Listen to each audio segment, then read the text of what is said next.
Hello guys, today I want to talk about measuring amperage, and I have with me my daughter Sage. When we're measuring amperage, it's not like voltage. Voltage is the pressure of electricity in a current, but amperage is actually the measurement of the amount of flow. So in a garden hose where the force that the water comes out, that's the pressure, which is what voltage is in an electrical circuit. That's the electrical pressure in a circuit. How fast you can fill something up with that water flowing out of the garden hose, like how many gallons can you fill up a 5-gallon bucket, and how quick the amount of gallons per minute coming out, that's the amount of flow. So we're going to measure the amount of flow electrically. And the two places that you will use amperage measurement on a vehicle will be in parasitic draw, which is when you're trying to measure how much parasitic draw is coming out, and alternator output. So in parasitic draw, you're measuring to see if there's something drawing electricity out of your battery while the car is shut off, killing it like a parasite does. And in alternator output, the alternator puts out voltage, and a lot of guys, 99% of the guys out there measure the voltage and say the alternator is okay.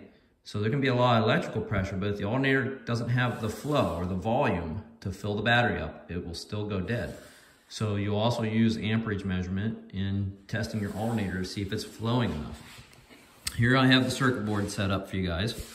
I have the battery hooked up to the push button switch, and that's hooked up to the white wire on the bulb, and the black wire on the bulb is hooked up to the black wire going to the battery. When I press this push button switch, the light turns on. When I let go, it turns off. Here is a diagram of what's going on the inside. So the red wire comes to the back side of the push button, and then there's a green wire coming off over to the white wire, which I couldn't draw white on this, to the light bulb. And then the black wire from the bulb comes all the way back to the battery. Now when you push that button, that push button, what happens is this button pushes in and touches the two contacts. It shorts them out and allows electricity to flow through. So our electrons are all backed up right here, setting, waiting to cross over. As soon as I push that button down and hold it down, kind of like your doorbell buzzer, it allows electricity to go through the battery, out through the negative, and back to the battery, making a complete circuit, turn the light bulb on. So I'll show you that again. On, off, on, off. Now in order to check my parasitic draw, this is going to be different than voltage. So instead of just putting the leads across two spots and measuring the differences, we now want the voltage to go into the meter, through the meter, so the meter can measure it, and then come out of the other lead of the meter back to where it's going. So we're going to have to first break the circuit. So I'm going to break the connection here. And then we're going to have to connect our meter into the circuit. So where we made that break in the circuit, we're going to repair it with our meter.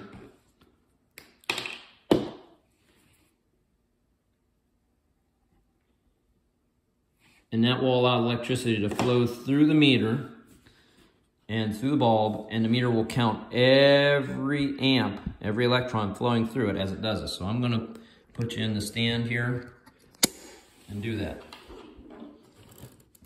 Also remember that the circuit has to be on. First thing with the meter. Okay, I gotta set it to amperage, which is right here, 5 amps.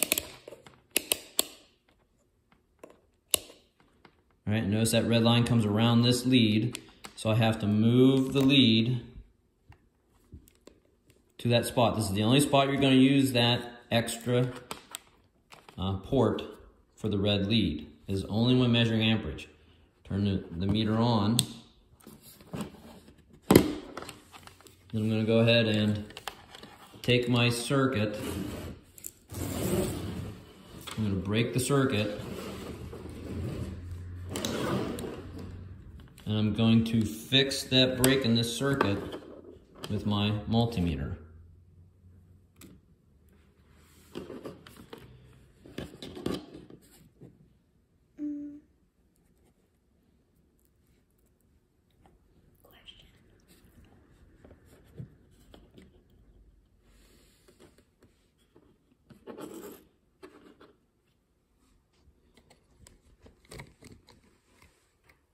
Okay, now I'm not getting a reading yet, but the bulb isn't on either.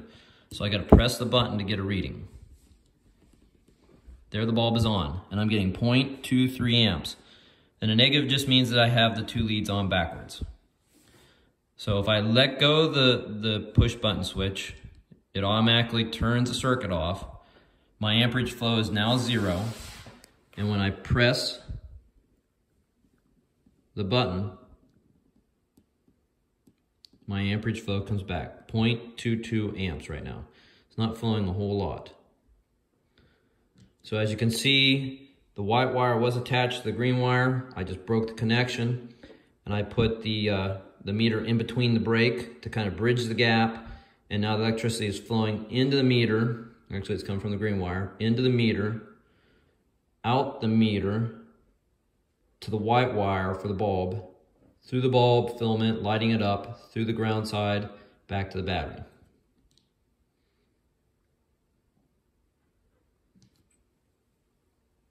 So remember, you have to have the circuit on, you have to have your meter in amperage, your red lead has to be in the amperage port, so it has to move to that one port that never gets used hardly at all.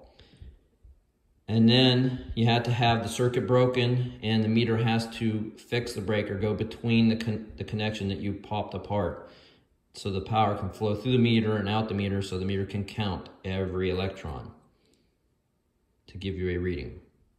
And the circuit has to be on. The end.